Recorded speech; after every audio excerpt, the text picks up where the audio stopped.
బెంగళూరు స్టాంపేడ్లో అంటే తొక్కిసలాటలో 11 మంది మరణించారు. అందులో 13 సంవత్సరాల ఒక చిన్న బాబు కూడా మరణించారు.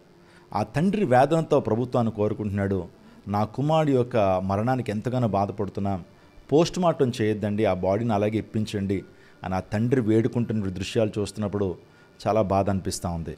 గతించిన 6 నెలల నుంచి గమనిస్తూ ఉన్నప్పుడు అనేక మంది యవనస్తులే, టీనేజ్లో ఉండే వ్యక్తులే మరణిస్తున్నారండి. నాకు అర్థం కావట్లేదు, ఎందుకు యవనస్తులు చనిపోతున్నారు? అనేక మంది యాక్సిడెంట్ల ద్వారా, సూసైడ్ చేసుకోవడం ద్వారా, ప్రకృతి వైపరీత్యాల ద్వారా, నీటిలో మునిగి చనిపోవడం ద్వారా యవనస్తులు ఈరోజున టార్గెట్ చేయబడుతున్నారు నాకు అనిపిస్తుంది. నిజమే, అంత్య దినాల్లో, కడవరి దినాల్లో దుష్టుడైన అపవాది యవనస్తులను టార్గెట్ చేస్తున్నాడు.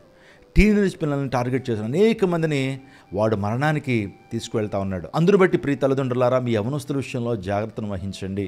వారికి దేవుని వాక్యాన్ని వారికి ప్రబోధించండి, మందిరాలకు తీసుకెళ్ళండి. తద్వారా వారికి మంచి జ్ఞానం అనేది అభివృద్ధి అవుతుంది, విజ్డమ్ వస్తుంది, ఎలాంటి నిర్ణయాలు తీసుకోవాలి అనేటువంటి ఆలోచన కలుగుతుంది. ఈరోజు క్రేజీనెస్ అండి, సినిమాలు చూస్తున్నారు, సోషల్ మీడియా ప్రభావం ద్వారా చాలా క్రేజీగా వారు జీవిస్తున్నారు. ఏమండి, ఫ్యానిజం అని చెప్పి సినిమా హీరోల కొరకు ప్రాణాలు అర్పించడం, క్రికెటర్స్ కొరకు భయంకరమైనటువంటి సంఘటనలు జరుగుతున్నాయి. వారికి సత్య అసత్యాలు తెలియాలి. దేవుని వాక్యం మాత్రమే ఒక వ్యక్తికి సత్యాన్ని ప్రబోధించగలదు.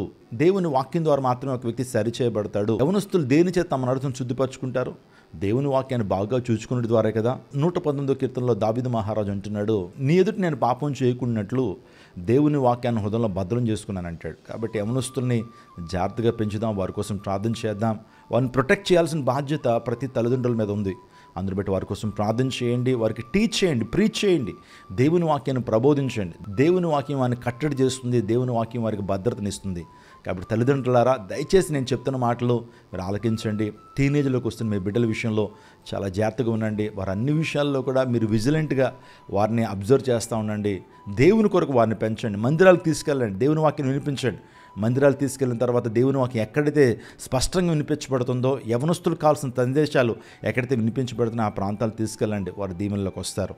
ఈ విషయాన్ని మీ యొక్క మనసులో దాచుకుంటారు కదా. దేవుడు మిమ్మల్ని దీవించును గాక.